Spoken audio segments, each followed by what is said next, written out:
Bismillahirrahmanirrahim. Assalamualaikum warahmatullahi wabarakatuh. Alhamdulillah wa bihi nasta'in. Ashhadu an la ilaha illallah wahdahu la syarika lah. Wa ashhadu anna sayyidana Muhammadan abduhu wa rasuluh. Wa nusalli wa nusallim ala hadzal nabiyil karim sayyidil mursalin wa ala alihi wa sahbihi ajma'in. Amma ba'd. Ayyuhal mu'minun ittaqullah.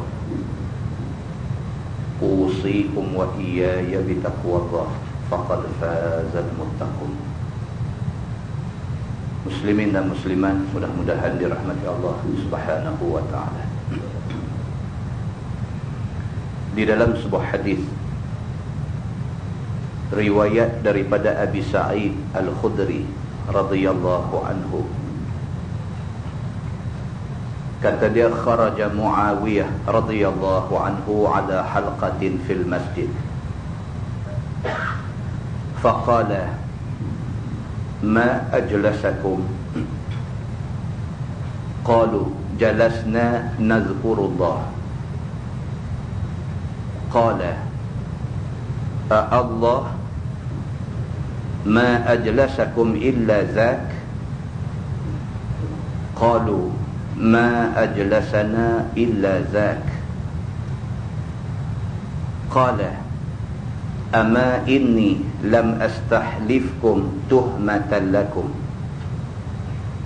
wa ma kana ahadun bimanzilati min Rasulillah sallallahu alaihi wasallam aqalla anhu hadithan minni. Inna Rasulullah sallallahu alaihi wasallam kharaja ala halqatin min ashabihi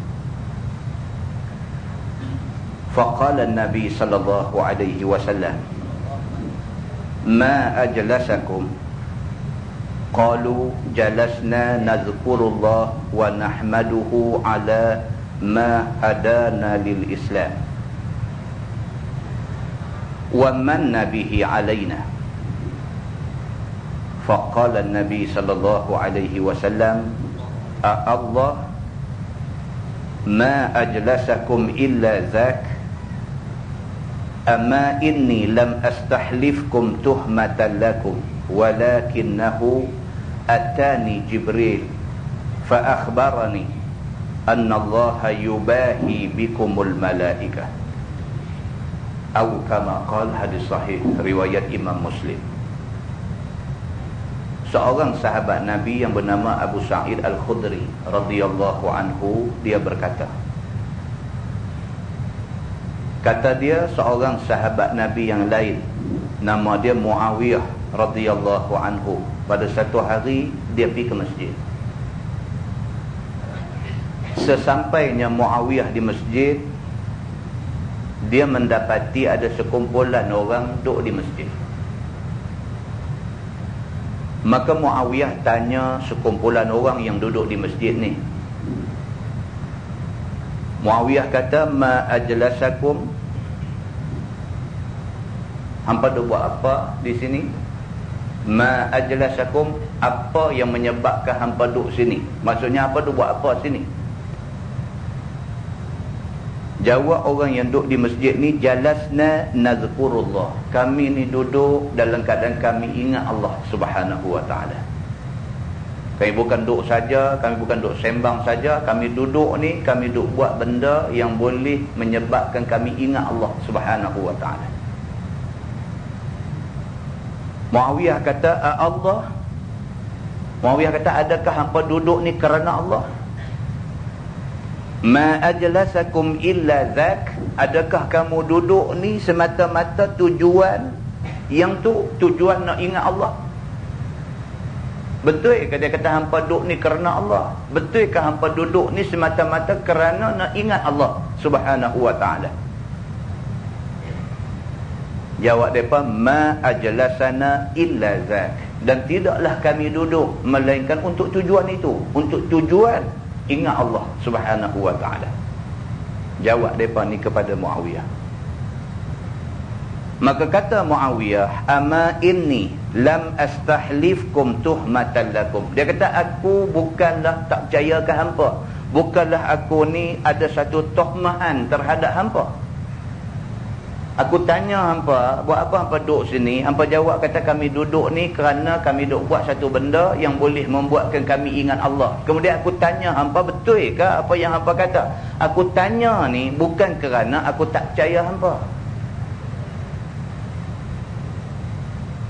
Dia kata, wa ma kana ahadun bimanzilati min Rasulillah sallallahu alaihi wasallam aqalla anhu hadithan minni.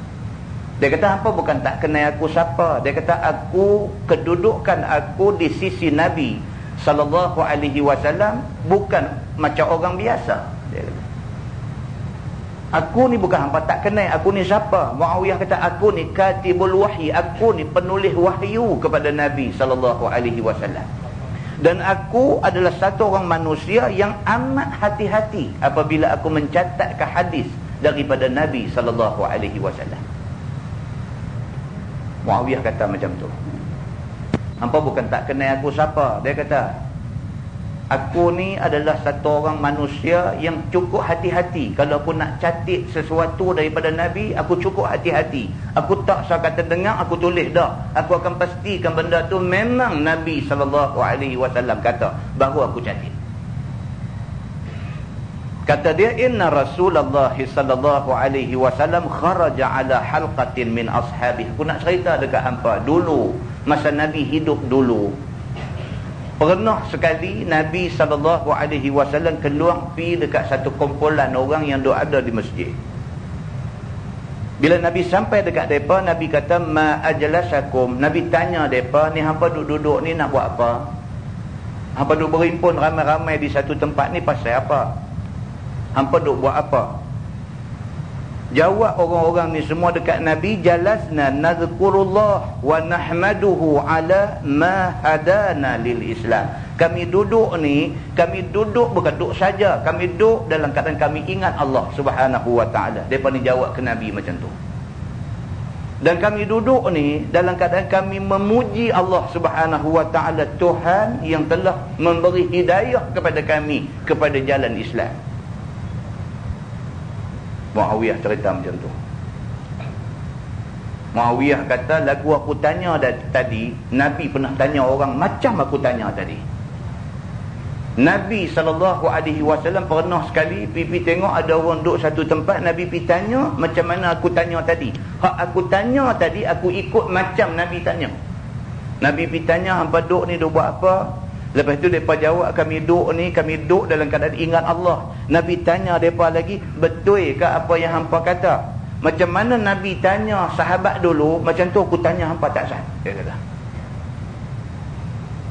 Dan jawab sahabat-sahabat tu, kami duduk ni nazkurullah, kami duduk ni, kami duduk ingat dekat Allah, wa nahmadu, dan kami memuji Allah Subhanahu wa ta'ala ala ma hadana lil Islam. Kami puji Allah kerana Allah Subhanahu wa ta'ala telah bagi hidayah kepada kami sehingga kami jumpa jalan Islam.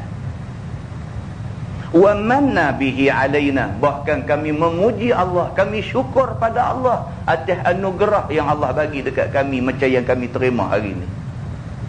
Qala Nabi sallallahu alaihi wasallam, Nabi kata, Allah. Nabi kata, betul ke lagu hampa habang ni hampa buat semua ni kerana Allah? Betul ke? Ma ajlasakum illa dhak. Betul ke hampa semua ni, kamu semua ni duduk ni semata-mata kerana Allah? Nabi tanya. Ama inni lam astahlifkum tuhmatan lakum. Aku bukanlah nak tuhmah, nak buruk sangka dekat hampa. Nabi kata, walakinnahu atani Jibril. Nabi kata, tetapi aku tanya ni pasal baru tak saat ni Jibril mai jumpa aku. Nabi kata, atani Jibril. Jibril mai jumpa aku. Fa akhbarani. Jibril bagi tahu dekat aku, annallaha yubahi bikumul malaikah. Jibril bagi tahu dekat aku bahawa Allah Subhanahu wa taala bangga dengan hangpa ni, dan Allah tunjuk kebanggaan dia di depan malaikat. Muslimin dan muslimat yang dirahmati Allah sekalian, hadis itu hadis sahih riwayat Imam Muslim. Mudah faham hadis ninya begini. Allah Subhanahu wa taala suruh malaikat pi bagi tahu dekat Nabi sallallahu alaihi wasallam bahawa Allah sangat bangga dengan hamba-hamba dia yang duk berimpun dalam satu majlis, yang majlis itu boleh mengingatkan mereka kepada Allah Subhanahu wa taala. Allah bangga dengan orang-orang yang duduk dalam satu majlis, macam majlis ilmu ni. Allah bangga sebab kita duduk dalam majlis ilmu ni, kita ingat Allah Subhanahu wa taala. Kita baca ayat Quran, kita baca hadis Nabi. Hadis Nabi adalah benda yang asalnya daripada Allah Subhanahu wa taala. Allah suruh Nabi kata, bila Nabi kata jadi hadis. Kita duduk dalam majlis yang menyebutkan ayat Quran, yang menyebutkan hadis Nabi sallallahu alaihi wasallam, kita sesungguhnya berada dalam satu majlis yang Allah Subhanahu wa taala sangat bangga dengan orang yang duduk dalam majlis ini. Bahkan Allah Subhanahu wa taala bagi tahu kebanggaan dia depan malaikat yang mulia-mulia di sisi Allah Subhanahu wa taala. Bahkan dalam sebuah hadis lain riwayat daripada Abi Waqid Al-Harith bin Auf radhiyallahu anhu, kata dia anna Rasulullah sallallahu alaihi wasallam bainama huwa jalisun fil masjid wan nasu ma'ahu idza aqbala thalathatu nafar فأقبل اثنان إلى رسول الله صلى الله عليه وسلم وذهب واحد فوقف على رسول الله صلى الله عليه وسلم فأما أحدهما فرأى فرجة في الحلقة فجلس فيها وأما الآخر فجلس خلفهم وأما الثالث فأدبر ذاهبا فلما فرغ رسول الله صلى الله عليه وسلم قال ألا أخبركم عن النفر الثلاثة أما أحدهم فأوى إلى الله فآواه الله وأما الآخر فاستحيا الله منه وأما الآخر فأعرض الله عنه أو كما قال. Hadis sahih muttafaqun alaih. Hadis ni pula dia nak cerita ke kita. Kata Abi Waqid, seorang sahabat Nabi sallallahu alaihi wasallam, satu hari duduk dalam masjid. Nabi duduk dalam masjid, duduk bercakap kepada sahabat-sahabat yang duduk ada depan dia. Tiba-tiba mai 3 orang masuk dalam masjid. Masuk mai tengok, oh Nabi tengah duduk bercakap. 2 daripada hak masuk ni tunggu. Hak seorang lagi mai jenguk tengok Nabi balik. 2 hak tunggu ni pula, kata dia, seorang dia tengok depan ada tempat kosong, dia masuk mai duduk depan. Hak seorang lagi pula dia pakai duduk belakang saja. Nabi SAW, kata Abi Waqid, Nabi duduk tengok benda ni. Nabi sambil duduk bercakap dekat sahabat ni, mata duduk tengok aja. Siapa main lambat, siapa main awal, siapa masuk duduk tang mana, dia ni. Nabi nampak semua. Kemudian Nabi SAW dia kata di situ, falamma faragha Rasulullah SAW, bila dah Nabi selesai dah bercakap apa yang dia nak bercakap, kemudian Nabi kata dekat sahabat dia, Nabi kata, ala ukhbirukum anin nafaris thalatha, baiklah ni aku nak bagi tahu dekat hangpa cerita 3 orang manusia. Hangpa mau tak mau dengar cerita ni? Sahabat kata, mau ya Rasulullah. Nabi kata ada 3 orang manusia. Hak seorang ni dia mai dan dia menempatkan diri dia dengan Allah. Maksudnya dia mai, dia tengok ada satu majlis ilmu. Dia mai duduk di tempat kosong di depan ni. Dia dianggap menempatkan diri dia dekat dengan Allah. Nabi kata fa'awahullah, maka Allah Subhanahu wa taala menempatkan diri dengan dia. Dia tunjuk dia suka dekat Allah, suka dekat majlis ilmu. Majlis ilmu ni majlis hak duk bercakap tentang ayat Quran, tentang cakap Allah.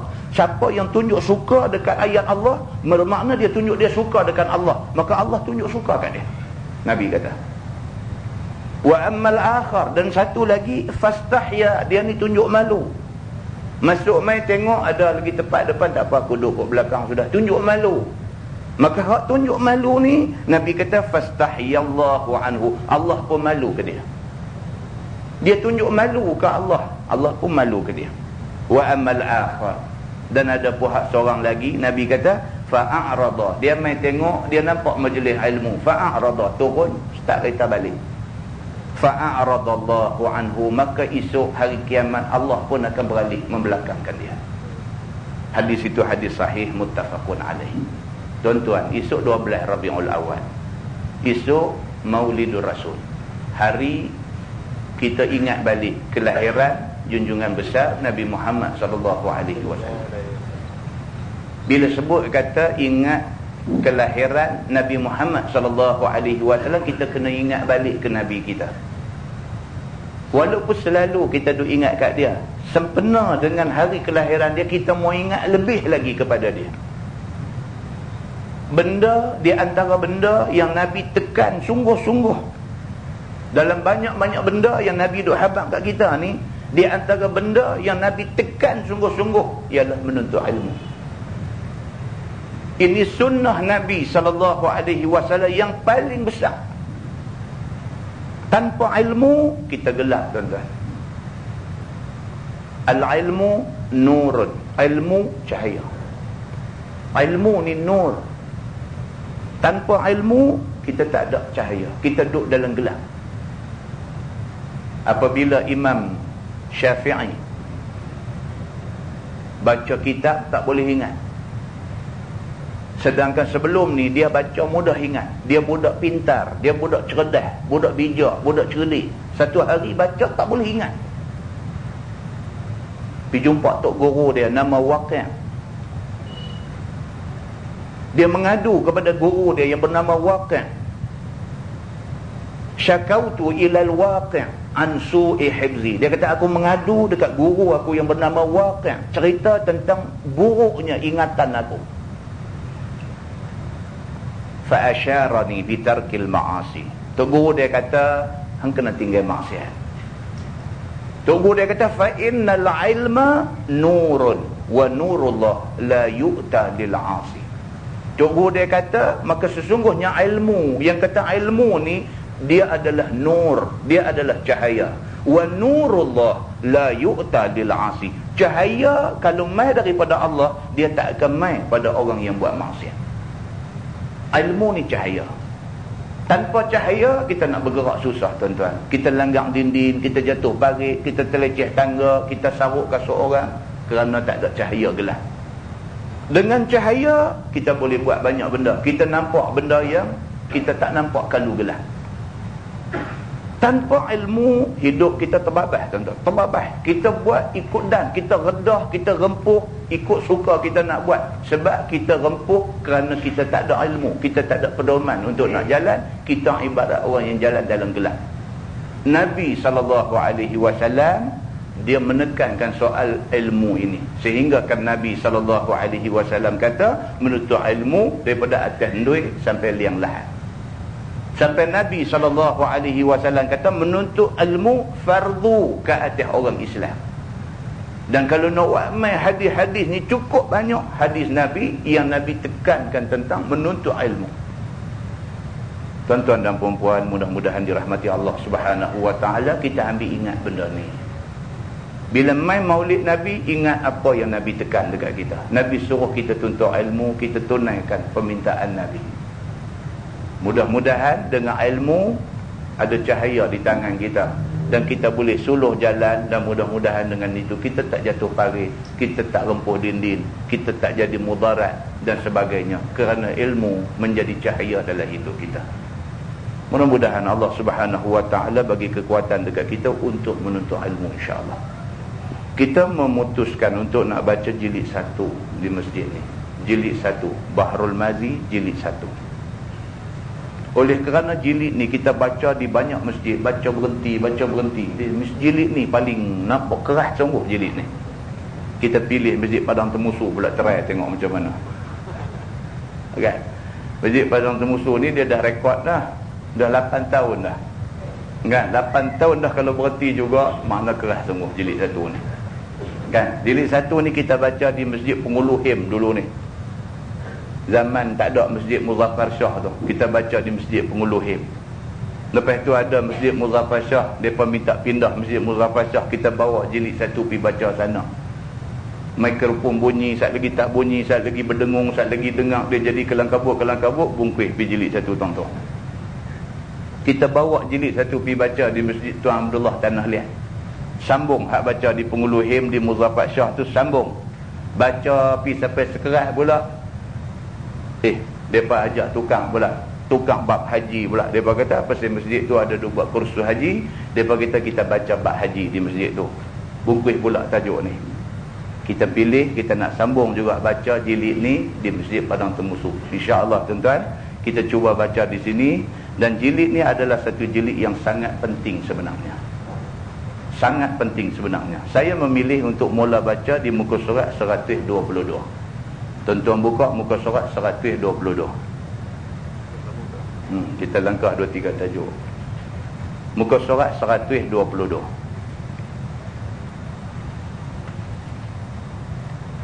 Tajuk yang kita nak baca malam ni, bab tarkil wudu minal qublah. Kita start di situ, di sini. Iaitu bab yang menyatakan meninggalkan mengambil air semayang daripada sebab mengucup isteri. Nak cerita kata cium isteri, kena tak kena ambil air semayang balik? Begitu. Ketahuilah saudaraku, adalah yang masyhur dan yang muqarrar pada mazhab Syafi'i dan lainnya, bahawasanya bersentuh kulit laki-laki dan kulit perempuan dengan tidak berlapik batal air semayang. Itu masyhur dalam mazhab Syafi'i. Laki-laki perempuan yang halal nikah, sentuh batal air semayang. Itu mazhab Syafi'i. Sehingga kesebahagian orang dia kata beratlah kalau macam tu, terutamanya bila bila kita pergi Mekah buat haji, masa tawaf, laki-laki perempuan ikhtilat, bercampur gaul habis semua, laki-laki perempuan, hang rempuh aku rempuh hang, aku tak rempuh hang tak rempuh aku, orang tolak mai terempuh juga dan sebagainya. Jadi duk belaga laki-laki perempuan sewaktu tawaf ni. Ini adalah satu benda yang macam tak dapat dielakkan. Habis kalau kita berpegang dengan mazhab Syafi'i, dia kira sentuh saja bi mubasyarah, secara sentuh saja laki-laki perempuan yang halal kahwin batal. Baik, cuba kita tengok apa perbahasan fiqh sebenarnya tentang benda ni. Keras setara mana larangan sentuh laki-laki perempuan yang boleh batal wuduk ni. Baik, dia kata maka sekarang telah dikeluarkan oleh Imam At-Tirmizi satu hadis yang menunjukkan tidak batal sentuh laki-laki dengan isterinya itu akan wuduk. Itu dia. Dia kata dia nak buat mai di sini satu hadis yang menunjukkan suami sentuh isteri tak batal wuduk. Dia kata. Tetapi akhirnya hadis ini diterangkan dhaif. Dia kata yang akhirnya didapati itu hadis dhaif. Maka hadis dhaif dia tak kuat untuk nak buat hujah. Dan tiada boleh diperkuatkan hujah dengan dia. Kata Imam At-Tirmizi, an Aisyah radhiyallahu anha, anna an-nabiy sallallahu alaihi wasallam qabbala ba'd nisa'i thumma kharaja ila salah wa lam yatawadda. Diriwayatkan daripada Siti Aisyah radhiyallahu anha bahwasanya Nabi sallallahu alaihi wasallam mengucup ia akan setengah isterinya padahal ia ada air semayang. Sayyidatina Aisyah isteri Nabi, dia kata biasa bagi Nabi, kadang-kadang Nabi nak keluar semayang, dia cium bini dia dulu. Ini biasa bagi Nabi. Nabi ni tuan-tuan, dia satu orang yang cukup penyayang kepada keluarga. Bukan kepada isteri, bukan pada anak dia saja. Anak orang pun dia sayang. Bahkan Nabi SAW dia marah kalau nampak depan mata dia satu orang tunjuk tak sayang ke anak, dia marah. Tentu baca satu hadis cerita tentang seorang Arab Badui. Nama dia Al-Aqra' bin Habib. Al-Aqra' dia ikut Nabi balik ke rumah Nabi. Bila sampai di rumah Nabi, cucu Nabi Sayyidina Hasan, Sayyidina Husain ni berlari mai dekat Nabi, bergantung di kaki Nabi. Bila Nabi balik, Nabi terus dukung cucu dia, Nabi peluk cucu dia, Nabi cium cucu dia. Al-Aqra' seorang Arab Badui, bila dia tengok lagu tu, bagi dia benda tu pelik. Dia kata dekat Nabi, dia kata, aku ada 10 asyaratan minal aulad, aku ada 10 orang anak, ma qabbaltu ahadan minhum, tapi seekor pun aku tak pernah peluk, tak pernah cium. Dia kata, dia habangkan Nabi. Dia kata, hang ni pelik betul lah. Dia kata, bukan dengan anak, dengan cucu pun sampai macam tu. Cucu mai bergantung, ambil dukung, cium. Dia kata, aku anak aku sendiri. Dia habangkan Nabi dengan bangga sekali. Aku ada indi asyratan minal, aku ada 10 orang anak, ma qabbaltu ahadan minhum, seorang pun aku tak pernah peluk, tak pernah cium. Dia kata. Nabi dengar dia kata lagu tu, Nabi senyum. Nabi kata kat dia, man la yarham la yurham. Nabi kata, siapa yang tak reti sayang ke orang, Allah tak sayang dia. Nabi kata lagu tu. Ini menunjuk Nabi ni satu orang yang pengasih, penyayang. Dia cukup sayang dekat adik-beradik dia, dekat keluarga dia, lebih-lebih dia sayang. Dekat orang pun dia sayang. Dia jumpa Usamah bin Zaid. Usamah bin Zaid anak kepada Zaid bin Harithah. Zaid bin Harithah anak angkat Nabi. Usamah bin Zaid ni anak kepada anak angkat dia, dia ambil jadi anak angkat dia juga. Nampak? Zaid bin Harithah anak angkat dia. Anak Zaid nama Usamah. Usamah pun Nabi ambil buat anak angkat dia juga. Maka bila kita baca hadis cerita tentang Usamah ni, dia akan sebut dalam hadis tu, dia kata apa? Usamah bin Zaid hibbu Rasulillah sallallahu alaihi wasallam.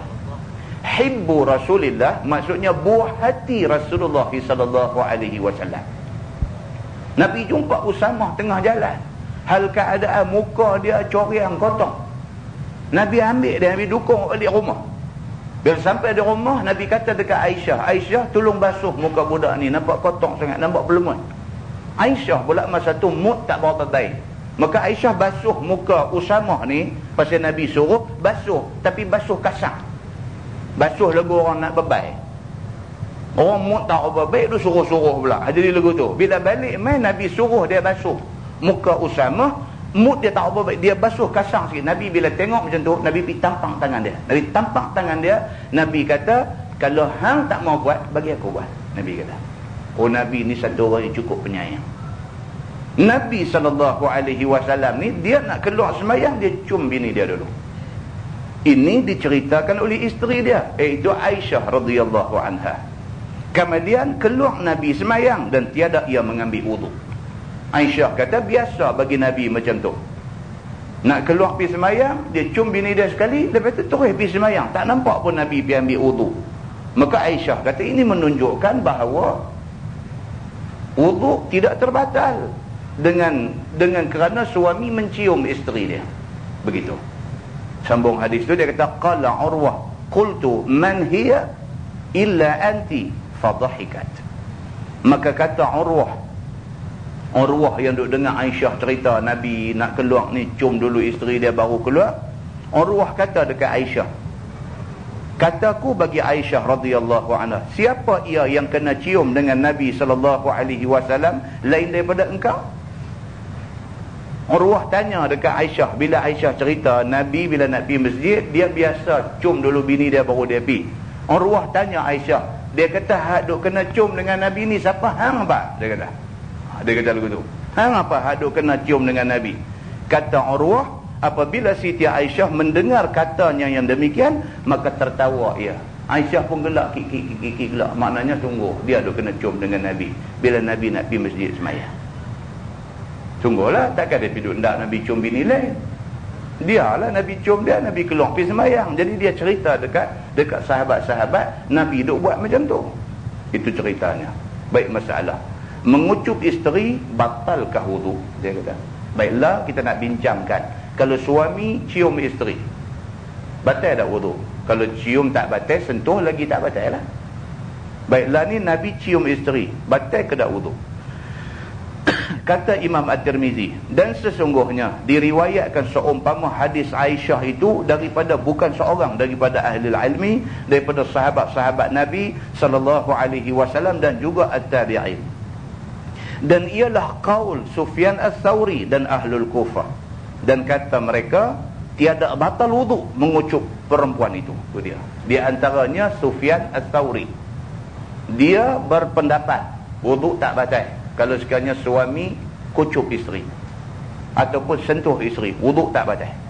Dan kata Imam Malik bin Anas dan Al-Auza'i dan Imam Asy-Syafi'i dan Imam Ahmad dan Ishaq, batal dengan sebabnya. Kata ulama-ulama ni termasuk Imam Syafi'i, dia kata batal. Begitu. Dan ialah perkataan yang bukan seorang daripada sahabat Nabi sallallahu alaihi wasallam dan at-tabi'in. Dan hanya sahaja telah meninggalkan oleh ashab kita akan hadis Aisyah pada ini, kerana bahawasanya tiada sah ia di sisi mereka itu, kerana hal isnadnya telah didhaifkan dia oleh beberapa orang ahli hadis akan dia. Itu dia tuan-tuan. Imam Syafi'i, hasil daripada kajian dia, dia mendapati hadis ini diriwayatkan oleh rawi-rawi yang tidak pasti, maka hadis ini dhaif. Oleh kerana ini hadis dhaif, maka dia tak berpegang dengan hadis ini. Hadis yang mengatakan suami kalau kucup isteri, kalau sentuh isteri, wuduk tak batal. Imam Syafi'i tak pegang. Pasal apa? Pasal hadis ni dhaif, dia kata. Ulama yang pegang mengatakan kucup isteri ataupun sentuh isteri tidak batal wuduk, mereka menganggap hadis ini tidak dhaif. Hasil kajian mereka, mereka kata tidak dhaif. Tuan-tuan boleh faham? Kadang-kadang hukum dia berbeza antara satu mazhab dengan satu mazhab kerana kajian mereka terhadap sesuatu hadis. Imam Syafi'i punya kajian mendapati hadis ini tidak sahih. Ini hadis dhaif. Dan hadis dhaif tidak boleh buat hukum. Sebahagian yang lain pula dia buat kajian, dia tak jumpa di antara sanad, di antara rawi yang meriwayatkan hadis ini sebagai rawi yang boleh dipertikaikan. Mereka tak jumpa. Mereka jumpa semua okey. Maka mereka kata ini hadis sahih. Maka mereka pegang buat hukum. Itu perbezaan dia yang berlaku di kalangan ulama-ulama mazhab. Baik. Dia kata masalah bersentuh laki-laki dan perempuan macam mana? Tadi cerita kucup. Ni cerita kalau sentuh saja macam mana? Kata Imam Syafi'i di dalam kemudian daripada telah didatangkan dalil Quran yang menunjukkan batal ayat semayang manakala sentuh kulit laki-laki dan perempuan. Lalu katanya lagi, maksudnya kata Imam Syafi'i lagi, telah berkhabar akan daku oleh Malik, Imam Malik, Imam mazhab Maliki. Imam Malik adalah tok guru Imam Syafi'i. Imam Syafi'i dia belajar daripada Imam Malik. Bahkan kitab yang ditulis oleh Imam Malik, kitab Muwatta' tu, Imam Syafi'i hafal. Hafal huruf demi huruf, hafal semua. Jadi Imam Syafi'i kata, ini dalam bab laki-laki sentuh perempuan yang halal kahwin, batal tak batal yang semayang. Imam Syafi'i kata, aku dengar daripada mulut guru aku, Imam Malik, dia kata. Imam Malik kata dia dengar daripada Syihab. Syihab kata dia dengar daripada Salim bin Abdullah. Yang Salim bin Abdullah ini adalah anak kepada Abdullah bin Umar bin Al-Khattab. Tuan-tuan nampak dia punya berita tu main lagu mana? Abdullah ni anak kepada Umar Al-Khattab. Abdullah dengar direct daripada Nabi. Abdullah bagitahu dekat Salim, Salim bagitahu dekat Syihab, Syihab bagitahu dekat Imam Malik. Dia tak jauh dengan zaman Nabi. Imam Malik habaq dekat anak murid dia Imam Syafi'i. Itu beritanya. Kata dia, kucup laki-laki akan isterinya dan menjamuh akan dia dengan tangan akan isterinya, terbilang ia daripada bersentuh-sentuhan. Maka barang siapa mengucup isterinya atau menjamuh akan dia dengan tangan dia akan isteri dia, maka wajib atasnya wuduk manakala hendak mendirikan sembahyang. Imam Syafi'i dia pegang benar ni. Pasal apa? Pasal Imam Syafi'i kata, aku dengar daripada guru aku, Imam Malik. Imam Malik pula kata dia dengar daripada guru dia yang bernama Syihab. Syihab pula kata dia dengar sendiri daripada guru dia yang bernama Salim. Salim ni siapa? Salim ni anak kepada Abdullah bin Umar bin Al-Khattab. Salim dengar daripada pak dia. Pak dia Abdullah bin Umar bin Al-Khattab. Dia dengar Nabi SAW kata macam tu. Dia main lagu tu pula. Baik. Jadi dia kata maka barang siapa mengucup isterinya atau menjamah akan isterinya dengan tangan dia, maka wajib atasnya wudu manakala nak mendirikan sembahyang. Jadi kesimpulan dia apa tuan-tuan? Kita berpegang dengan mazhab Syafi'i. Sentuh laki-laki perempuan, ada syahwat ke tak ada syahwat ke, sentuh membatalkan wudu. Begitu. Baik, menyentuh perempuan tiada dengan ingin, batalkah wudu? Ni pula dia nak bahas. Kalau sentuh tak ada syahwat, sentuh biasa aja, batal tak ayat semayang, kata Imam Syafi'i. Dan apabila menjamah laki-laki dengan tangan dia kepada isteri dia, ataupun dengan setengah daripada jasadnya, maksud jasad suami kepada setengah daripada jasad isterinya dengan tidak berlapis saja, duduk serendeh bagi kena kulit tangan laki kena dengan kulit isteri, begitu. Dengan syahwat, yakni dengan keinginan ataupun dengan tidak ada syahwat, maka wajiblah atas keduanya wudu. Dia kata batal lah, makna dia kena ambil ayat semayang lain, begitu. Dan begitu juga jika menyentuh isteri akan dia. Kalau isteri main duk serendeh suami pun sama, wajib juga bagi keduanya akan wudu. Suami saja pergi duk serendeh bini ke, belaga kulit dengan kulit ke, atau isteri main duk serendeh suami ke, sama aja. Imam Syafi'i kata batal wudu dan mesti kena ambil wudu lain kalau nak semayang, begitu.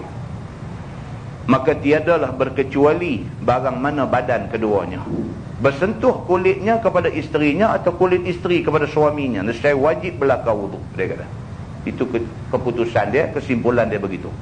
Baik, masalah dia kata menyentuh rambut isteri batal tak wudu? Tadi duk cerita badan, anggota badan, tangan, kaki ke, muka, pipi dia ke, apa ke badan. Lah ni dia kata kalau sentuh rambut batal ke tak wudu? Kata Imam Syafi'i, jika menjamah seseorang dengan tangannya akan rambut isterinya dan tiada bersentuh dengan kulitnya, maka tiada ada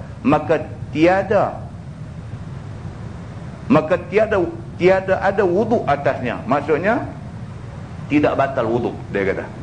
Sama ada yang demikian kerana ingin atau kerana tiada ingin, maka hukumnya seperti ia ingin dengan tiada menyentuhnya, maka tiada wajib atasnya wudu. Maksudnya ayat semayang tak batal. Sentuh rambut, pegang rambut, ayat semayang tak batal. Dia kata pegang kulit batal, kata Imam Syafi'i. Dan jikalau mengambil ikhtiar, dia kata kalau nak ambil sesuatu yang lebih berhati-hati, yakni jalan sejahtera ia, maka mengambil ayat semayang ia apabila sentuh rambut isterinya adalah ia lebih suka kepada aku. Dia kata kalau saat ni pergi duduk jadi serabut perut kan, sentuh rambut, lepas tu dia ingat itu mengaji kata tak batal, tak apa, kira tak batal. Lepas tu main tengah duduk sembahyang, dia duduk garu dalam perut. Bisa lagi kalau batal nanya aku sembahyang. Itu jadi lagu tu. Jadi kalau nak jadi lagu tu, pergi ambil sembahyang lain lah, senang kan. Itu dia kata langkah ikhtiar. Maksudnya apa? Itu lebih sejahtera, hati kita tak jadi serabut, tak jadi serabut. Tapi dari segi hukumnya, kalau sentuh rambut tidak batal wudu. Tuan-tuan tahulah manusia ni kadang-kadang kan dia tak boleh, dia hati dia ni kadang-kadang dia ganggu banyak. Dia ada ganggu banyak. Dia nanti duk ingat boleh tak boleh tahu. Masa hari tu lagu dia kata boleh tapi tak ni tak boleh lagu mana. Dia duk jadi lagu tu. Jadi lagu tu pergi ambil semayang malah. Pasal apa? Pasal yang tu dia mengganggu khusyuk dalam semayang. Semayang ni roh dia ialah khusyuk. Kalau semayang tak khusyuk, semayang tidak ada roh. Begitu. Baik. Dia kata masalah menyentuh isteri dengan berlapis, kata Imam Syafi'i. Dan jikalau menyentuh seseorang akan isteri dia dengan tangannya atas badannya dengan sebarang kehendaknya, dengan lapik kain nipis daripada kapas ataupun kain kasang ataupun apa-apa, ataupun kain tebal tenunannya, bersedak-sedak ataupun tidak bersedak, dan memperbuat isteri akan yang demikian itu juga. Maksudnya dua lawan pegang aku, laki pegang dia, dia pegang laki dia, tapi pegang berlapik kain, begitu. nescaya tiada wajib wuduk seorang daripada keduanya. Ayat sembahyang tak batal. Kan? Ayat sembahyang tak batal. Pegang berlapis. Saya lagi pegang tangan, saya lagi pegang siku, saya lagi pegang lutut. Jadi tak torah lagu tu. Dia pegang sana, pegang sini. Dia kata, tapi dalam keadaan berlapis, maka ayat sembahyang tidak batal. Dia kata, walaupun saling sentuh menyentuh. Kerana tiap-tiap daripada keduanya tiada menyentuh taulannya. Hanya menyentuh akan kain taulannya. Maka tak batal wudu. Tajuk baru.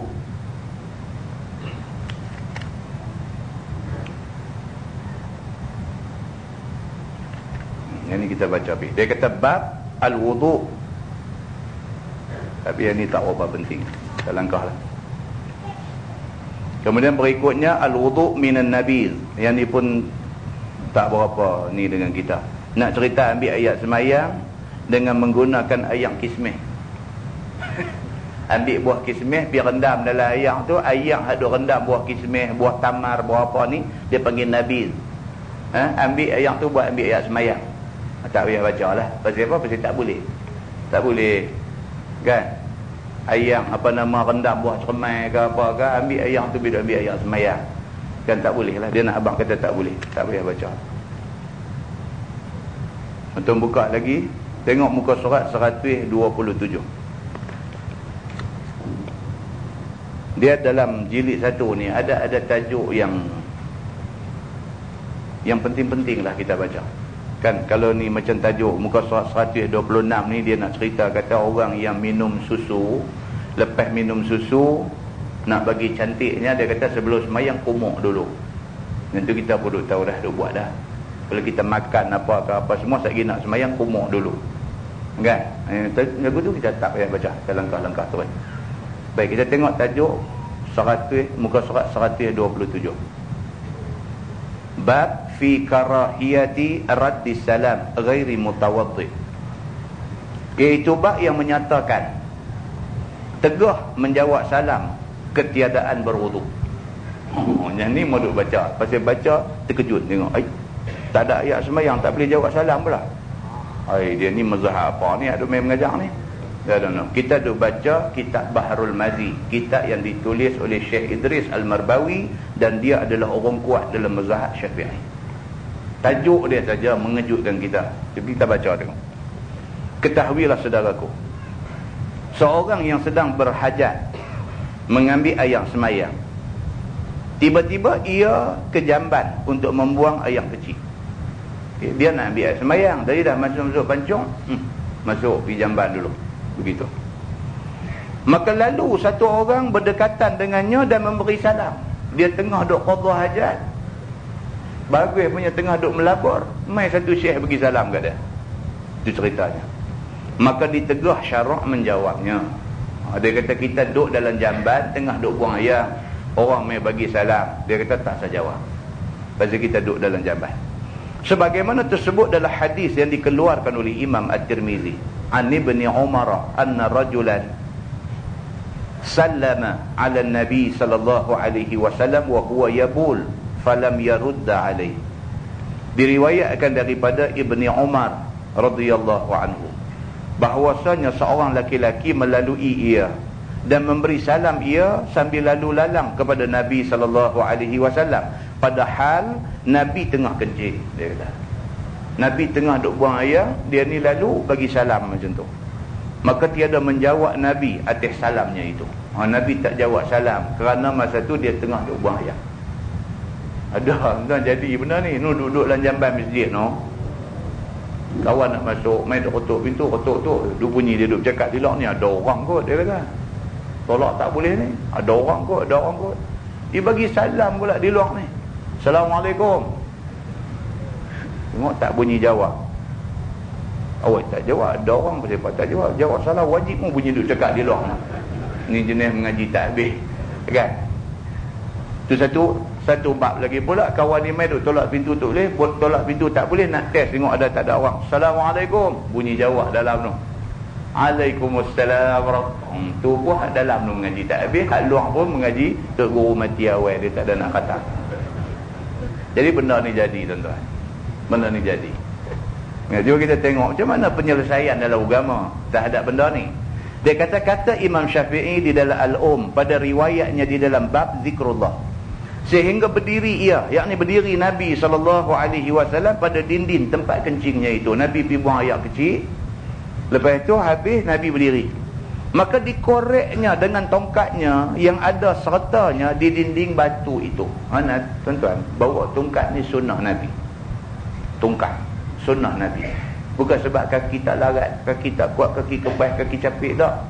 Bawa tongkat tu sunnah Nabi. Nabi sering kelihatan membawa tongkat bila berjalan. Sunnah Nabi. Baik, ni dia nak cerita dekat kita, Nabi SAW dah habis dah apa semua buang air. Lepas tu Nabi dengan menggunakan tongkat yang dia bawa ni, Nabi congkel sesuatu, korek sesuatu di dinding tu, kerana mengambil buku batu untuk buat istinja. Negeri Arab, tuan-tuan, ayam payah. Bila habis buang air, nak cari air untuk nak istinja ni payah. Maka mereka istinja dengan batu. Tuan-tuan semua faham, istinja ni dia ada beberapa alat boleh guna. Selain daripada air yang paling baik, dia ada juga boleh guna benda-benda kesat, seperti batu, ataupun kertas tisu, ataupun apa-apa yang jenis kesat. Yang tak bolehnya ialah benda-benda yang suci, benda-benda yang mulia, seperti makanan. Walaupun biskut kering nampak kesat, tapi dia makanan, dia tak boleh guna untuk istinja. Ataupun benda-benda yang licin, seperti botol. Dia nak cuci dengan botol, dia berlemah lagi. Dia tak hilang, dia tak bersih, dia jadi lagi berlemah. Maka benda licin tak boleh digunakan untuk buat istinja. Dia macam tu. Jadi Nabi SAW habis dia buang air, dia nak istinja, air tak ada, Nabi pakai tongkat, congkel satu batu daripada dinding. Dinding apa dia tak abang lah di sini, tak ke dinding tepi bukit ke apa ke, Nabi congkel ambil seketul batu untuk nak buat istinja. Kemudian menyapu ia akan dua tangannya ke atas dinding itu kerana mau tayamum. Nabi ni, tuan-tuan, kita dah baca banyak hadis. Nabi ni dia tidak pernah biar diri dia duduk dalam keadaan tak ada ayat semayang dalam tempoh masa yang lama. Ini Nabi. Boleh kata sepanjang masa Nabi ni ada ayat semayang, kalau batal habis sah dia ambil ayat semayang balik. Nabi sentiasa duduk dalam keadaan berwuduk, seperti mana kita baca riwayat hidup imam-imam mazhab. Imam Abu Hanifah misalnya, Imam Abu Hanifah misalnya sentiasa dalam keadaan berwuduk. Bahkan biasa bagi Imam Abu Hanifah, wuduk yang dia guna untuk semayang maghrib tu, dia guna untuk semayang subuh. Wuduk yang dia ambil untuk semayang maghrib, dia semayang isyak. Lepas semayang isyak tu, wuduk tu tahan sampai nak semayang subuh pagi esok. Itu biasa bagi Imam Abu Hanifah. Jadi mereka ni ikut Nabi SAW. Nabi satu orang manusia yang wuduk ni dia tak biar duduk dalam keadaan tak ada wuduk lama. Sentiasa Nabi dalam keadaan berwuduk. Habis-habis Nabi buang air kecil tadi, Nabi istinja. Lepas istinja, Nabi terwuduk kerana air tak ada. Begitu. Maka menyapulah Nabi ke mukanya dan dua lengannya. Tayamum, sapu muka, lepas tu tangan dua, lengan dia. Kemudian menjawablah ia akan salam orang yang memberi salam tadi. Dah habis selesai bersih diri apa semua, tayamum, keluar daripada tempat dia buang air tadi, baru jawab salam hak kawan bagi tadi ni. Baru Nabi jawab. Tang jawab juga, tapi Nabi tak jawab masa Nabi duduk buang air, masa Nabi duduk di tempat buang air, Nabi tak jawab. Lepas tu keluar semua, baru Nabi jawab. Begitu. Kata Imam At-Tirmizi, ini hadis hasan lagi sahih. Masalah menjawab salam sambil kencing, boleh ke? Dia kata boleh tak boleh? Dia kata sambil duk buang air tu pergi jawab salam. Kata Abu Isa At-Tirmizi, dan hanya saja dimakruhkan ini di sisi kami. Dia bukan haram tetapi makruh, dia kata. Apabila adalah kencing dan berak, dia kata tak, masa duk kencing, masa duk berak ni, dia kata jawab salam ni makruh. Begitu kata Imam Syafi'i di dalam Al-Um. Kemudian daripada dia mendatangkan beberapa hadis di dalam zikrullah ta'ala azza wa jalla ala ghairi wudu.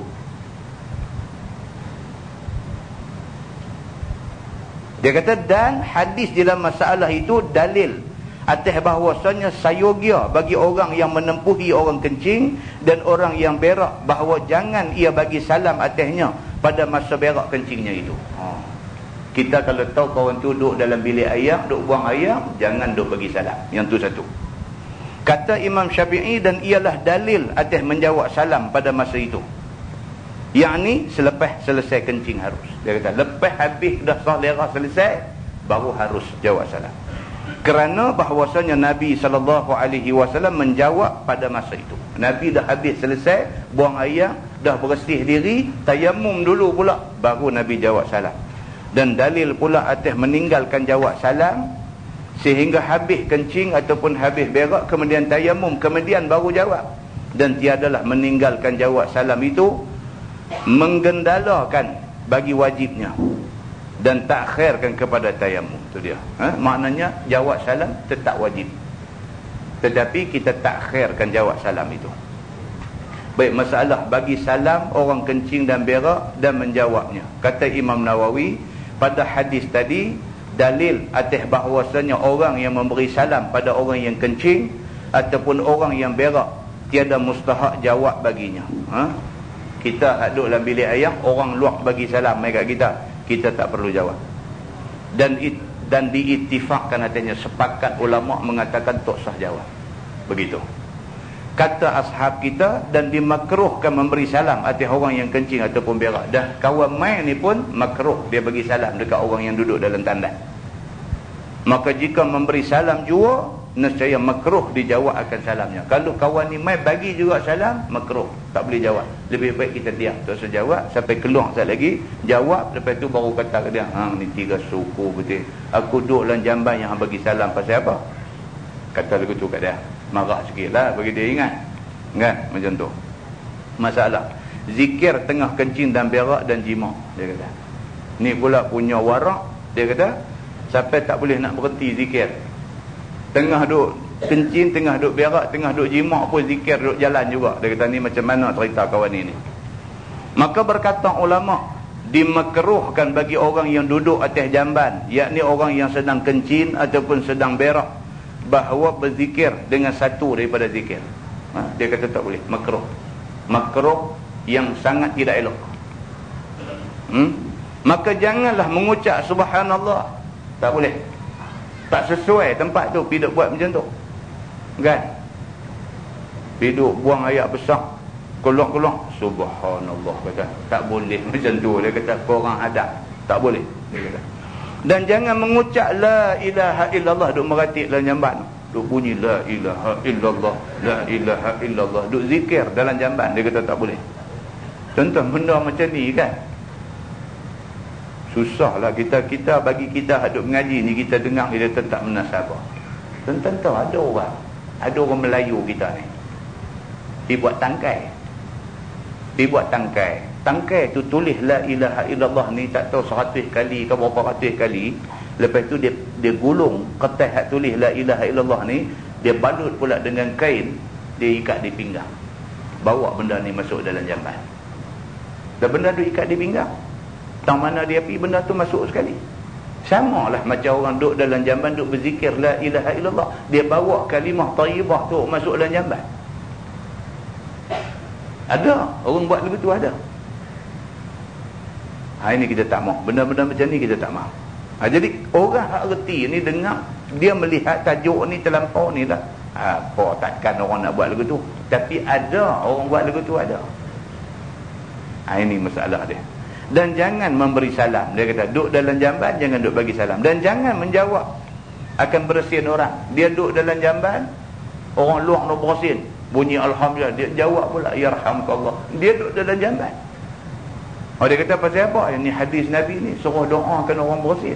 Tengok tempat lah, tengok tempat. Dan jangan ia mengucap alhamdulillah apabila ia bersin, ataupun dia duduk dalam jamban tengah duduk buang air tu bersin, alhamdulillah bunyi dalam tu.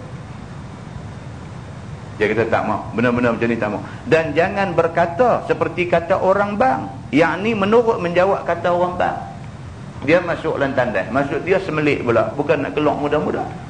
Masuk duk, dia masuk tu belum orang azan lagi, dia masuk punya duk Sini orang bang. Duk jawab bang pula dalam tu. Sini Tok Bilal Allahu Akbar, Allahu Akbar. Dia Allahu Akbar, Allahu Akbar. Berbunyi dalam tu. Pasal apa? Pasal dia duk faham. Kata orang kata sunat. Jawab bang ni. Istirja' ni sunat. Dia kata. Jadi oleh kerana sunat. Dia duk dalam jamban pun duk buat benda sunat. Dia tak tahu benda tu jadi berdosa ke dia. Begitu. Dia seolah-olah tidak hormat kepada kalimah Allah. Lafzul jalalah. Kalimah nama Allah Subhanahu wa ta'ala. Kata ulama' begitu juga seorang yang sedang jima' dengan isteri dia. Jangan dia menyebut sesuatu daripada zikir akan Allah itu. Dan jika bersin ia pada waktu kencing, berak dan jima' sekalipun. Mengucaplah Alhamdulillah dalam hati saja. Kalau apa-apa hati saja. Jangan sebut di mulut. Dan janganlah digerakkan lidah dengannya. Dia kata. Ingat dalam hati tak apa. Jangan sebut di mulut. Dia kata. Dan sekalian yang disebutkan, tak boleh mengucap zikir di dalam jamban dan jima' itu adalah tegah makruh. Dia kata bukannya haram, tegah makruh dan bukannya tegah haram. Maka tiadalah berdosa orang yang memperbuatnya, tapi sangat tak elok. Dalam mazhab Hanafi dia kata makruh tahrim. Dia kata makruh yang boleh bawa kepada haram. Kalau dia sebut spontan. Dia ni dah memang lagu tu dah dengar orang bersin dia yarhamkallah. Terus begitu makruh dia kata. Tapi kalau dia ni tahu kata kalimah-kalimah yang menyebut nama Allah ni tak sesuai sebut di dalam tandas, dia saja sebut dengan niat nak menghina nama Allah, jadi haram. Jadi haram. Jaga baik-baik dia kata. Masalah dia kata bercakap-cakap masa kencing dan masa berak. Kata Imam Nawawi, dimakruhkan oleh syarak orang yang qada hajat itu bercakap dengan apa cakap sekalipun, walaupun dengan bahasa Cina, Hindu sekalipun. Dia kata dia kata duk dalam jamban, duk qada hajat ni tak boleh. Dia kata bukan kata tak boleh zikrullah aja, bukan kata tak boleh berzikir sebut nama Allah aja, bercakap pun tak boleh. Dia kata bukan kata bercakap Melayu, cakap Arab tak boleh, cakap Hindu, cakap Cina pun tak boleh. Kan? Dia lagu tu. Duk dalam jamban tu, duk menyiang apa ringgit duk bercakap itu. Tak boleh yang tu pun. Tu dia kata. Tak boleh ni pun tak boleh makruh lah. Makruh bercakap-cakap. Dia kata melainkan kerana tak boleh tidak. Dia kata melainkan tak upaya, tak dapat tidak mesti kena bercakap. Ni lagu mana ni keadaan ni, tak dapat tidak mesti nak kena bercakap walaupun duk dalam jamban. Seperti nampakkan orang buta hampir jatuh telaga. Dia pergi sembahyang, dia pergi berak baik punya tempat, boleh duk nampak orang macam-macam. Kan? Tak tahu nampak satu orang buta duk berjalan, duk menapak pergi betul dengan telaga. Memang kalau dia tak bercakap, haruslah kawan ni terjun telaga. Jadi duk nak bercakap, tak boleh ni, duk bercakap tak boleh, kawan tu jatuh habis. Sampai lagu tu tak boleh lah. Sampai peringkat tu tak dapat tidak kena bercakap lah. Telaga depan tu. Cakap lagu tu. Kan? Kita duk jalan lah hal kita ni, tapi bercakap gitu. Telaga depan kata. Dia pun monti. Dia kata siapa ni? Dia tanya lagu tu. Siapa ni? Kita pun sengah balik. Tak payah dia jawab. Lebih-lebih lah sengah balik. Habis tu dia pusing main belah kita pula. Kita kata pergi kanan sikit. Lagu tu. Kan? Jika tiada bercakap, dia kata, dan tiada berkhabar, pasti jatuh ataupun terhantam ke dinding ataupun sebagainya. Kalau kita tak habang kat dia jalan-jalan, dia boleh jatuh telaga misalnya. Ataupun kalau tak habang kat dia duk pi betul dengan kereta, duk main laju, dia boleh belaga kereta. Ataupun dia duk berjalan tu, kalau kita tak habang, dia boleh pergi rempuh satu dinding apa ke, kawat duri apa ke. Dengan kerana tu kita kena habang ke dia. Satu, dia kata. Dan juga seperti nampak ulang ataupun nampak kala menuju kepada satu orang yang tidak nampak kala dan tidak nampak ulang itu datang kepadanya. Dia tengah duk buang ayam, tengok ulang duk pi dekat satu orang, kawan tu pun tak sedang ulang tu duk tuju pi betul kat dia. Tak boleh, nak abang tak boleh ni, cakap tak boleh tak dia, kawan tu kena batuk habis. Alan tu kena abang lah. Ulang belakang, kawan tu boleh lah awak tang ni, dia kata. Jadi pasal pula dengan kita kan. Kita tujuan nak suruh dia tengok ular tu, dia pergi nampak kita pula duk buang ayam balik semak tu.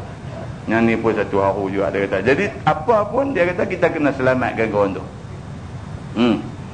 Dia kata ataupun lain daripada seumpama yang demikian itu, ataupun lah dalam keadaan-keadaan yang memerlukan kita bercakap lah, tak dapat tidak kena bercakap kan. Ataupun kita duduk dalam semak, duduk buang air, dia pun nak main tang semak tu juga, tu kena bercakap juga. Itu pun tak lagi dia main terkejut kita baru kita tanya ada orang dah dia pusing pikul lain kan.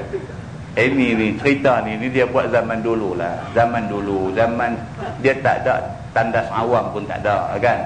Dia kira tempat yang dirasakan sesuai kan. Lah ni tak tahulah kalau ada orang nakal lagi pergi buat kerja buang air mata tempat ni. Lah ni kita dengan toilet banyak, tandas awam, tak timbul lah benda-benda macam ni kan, tak timbul kecuali emergency sangat lah kan, emergency sangat begitu. Maka bercakap pada tempat-tempat yang sebagai itu tidak makruh, bahkan wajib pula. Dia kata dalam kes-kes yang macam tadi ni, bukan setakat tidak makruh bercakap, bahkan wajib kena bercakap. Pasal apa? Kalau kita tak bercakap, kemungkinan kawan tu akan ditimpa mudarat. Begitu kan. Tapi kadang orang buta pun tuan-tuan jangan buat pasal, dia tahu. Kita nampak dia macam duk tuju betul telaga, sampai dekat dia sendiri kona. Oh, cekap kata dia ni, mula kita boleh buta sungguh kan. Tapi tak, depa kadang Tuhan bagi terang hati. Dia biasa lalu kawasan tu, dia tahu dah berapa tapak sampai tang ni ada apa, dia tahu kan. Ini kadang-kadang Allah bagi korang kau ni, Allah bagi tambah kat dia kuno dan sebagainya.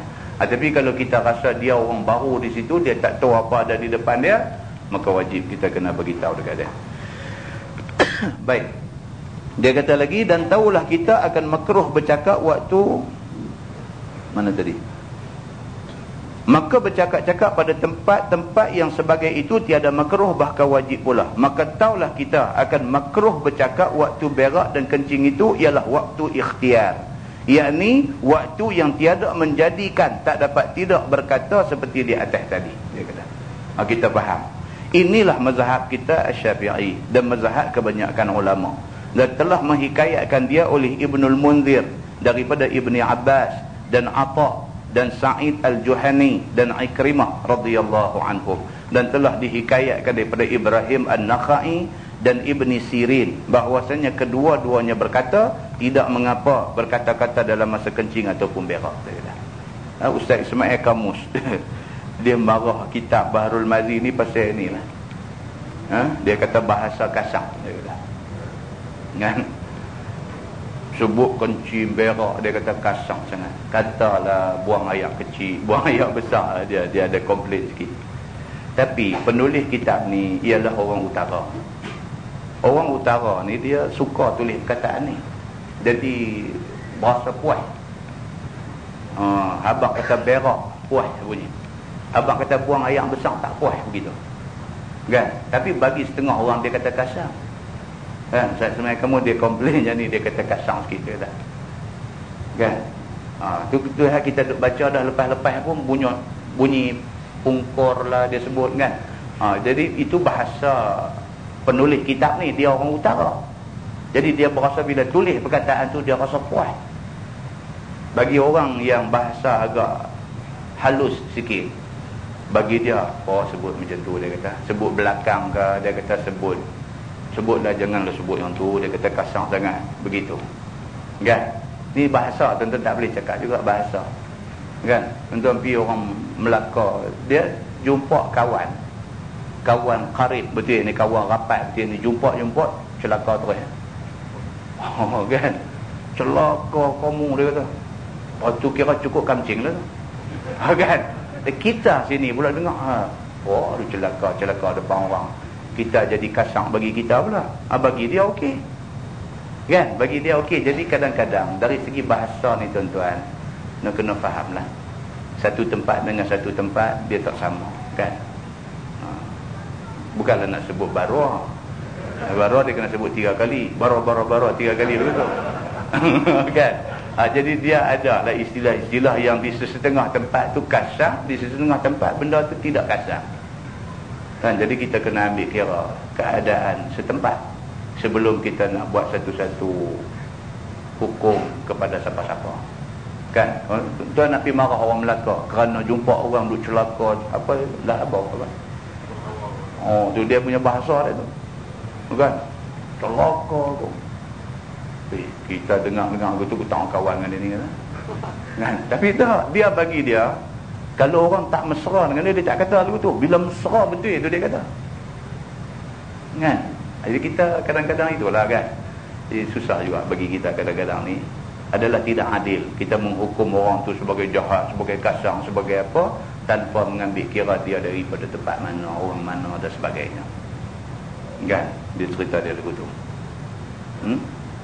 Nak baca lagi ke? Dan saya yang ni, dia panggil test market dia tuan-tuan. Saya sebenarnya nak dengar daripada tuan-tuan lah, adakah ni juzuk ini tuan-tuan rasa perlu kita baca, ataupun tuan-tuan mau kita cari tajuk lain untuk baca. Macam mana? Lepas ni dia nak main tajuk fi su'ril kalbi. Dia akan cerita pula tentang ayam bekas daripada jilat anjing. Ada satu bekas ayam di situ, kata kita nampak anjing main jilat ayam tu. Ayam tu boleh pakai tak boleh pakai. Bekas tu macam mana cerita? Nak kena sama ke tak ke? Itu tajuk dia. Dan tajuk-tajuk ni dia ada kaitan sebenarnya dengan kita. Kita duduk, kita ni masyarakat majmuk kan, duduk satu taman perumahan dengan kita, bangsa asing bukan Islam pun ada. Mereka pula duduk buat bela anjing pula. Tak lagi anjing tu main tengok-tengok dia gigit kasut, kita lari pergi ke mana kan? Macam mana kita nak selesai benda tu? Kita ada buat kolam kecil buat bela ikan. Kita buka pintu rumah, tengok anjing duk jilat ayam kolam tu. Nak buat bagaimana dengan ayam kolam tu? Okay, ini benda yang melibatkan hukum sehari-hari. Jadi kalau tak baca, kita tak tahu macam mana nak selesai masalah ni. Bagi setengah orang pula, dia kata tajuk ni nampak boring sikit, dia kata. Kan? Ada juga orang dia berpendapat macam tu. Dia kata cerita pasal boring betul, dia kata hak itu syok dia kata. Ada juga. Jadi terpulang dekat tuan-tuan, tuan-tuan boleh beritahu dekat tu imam masjid, tu imam nanti habang kat saya, ataupun tuan-tuan boleh habang kat saya, cadangkan apa tajuk yang boleh kita baca untuk sambung di sini. Ataupun tuan-tuan mau tafsir ke? Tafsir kita dah baca di Tikam Batu. Ataupun tuan-tuan mau jenis cerita pasal kiamat ke, cerita pasal syurga neraka ke, cerita pasal kiamat kita dah baca di Matang Buluh dah. Syurga neraka dah baca di Kepala Batas dah. Mungkin orang sini tak pi, jadi dia minta suruh saya baca lagi sekali sini. Saya pun duk baca tajuk tu aja berasa letih juga kan. Yang tu aja pitang ni baca yang tu, pitang ni baca yang tu. Jadi lebih baiklah kita baca, kita tak baca di tempat lain. Jadi saya pun dapat tambah satu benda baru. Dan tuan-tuan kalau pun dapat satu benda baru juga kan. Jadi serba tak kena kadang-kadang kan. Jadi kesimpulan dia, kita tak boleh nak puaskan hati semua orang. Itu kesimpulan dia. Cumanya kita minta cadangan yang tuan-tuan rasa terbaik. Kita nak baca apa, tuan-tuan boleh salurkan melalui tu imam ataupun habang kat saya sendiri, ataupun macam-macam mana kita bincang balik. Jadi sementara nak dapat feedback balik tu, kita baca dulu yang ni pelan-pelan. Begitu nah. Wallahu a'lam. Dia akan start daripada tajuk dia akan start daripada orang sakit. Dia akan start daripada orang sakit. Macam mana cara kita nak buat bila kita tengok orang sakit. Kemudian dia sampai ke peringkat dia cerita tanda-tanda orang nak mati. Berdasarkan hadis Nabi, kalau orang tu tunjuk tanda-tanda macam ni, makna kata tak lama dah dia nak mati. Lepas tu diikuti dengan dekat nak mati, apa kita nak kena buat kat dia. Lepas tu lepas dia mati, macam mana cara nak selesai mayat dia dan sebagainya. Dia bawa pergi cerita tu sampailah cerita nak tanam dalam kubur, nak buh mana dan sebagainya, sampailah last kali dia cerita pasal azab kubur. Itu satu tajuk yang menarik lah. Itu pun satu cadangan tuan-tuan boleh beritahu. Kalau tuan-tuan kata yang tu baik, maknanya jilid satu keras, macam kita kata tadi. Jadi nak pergi ke situ juga kan. Tajuk ni penting, tapi dia kena sabar banyak. Dia kena sabar banyak. Saya nak baca pun kena sabar. Tuan-tuan nak dengar pun kena lebih sabar. Jadi tuan-tuan bagi tahu tengok macam mana lepas ni, no? Wallahu a'lam. Yang baik itu daripada Allah, yang tak baik silap saya. Kita tangguh dengan tasbih kafarah dan suratul Asr.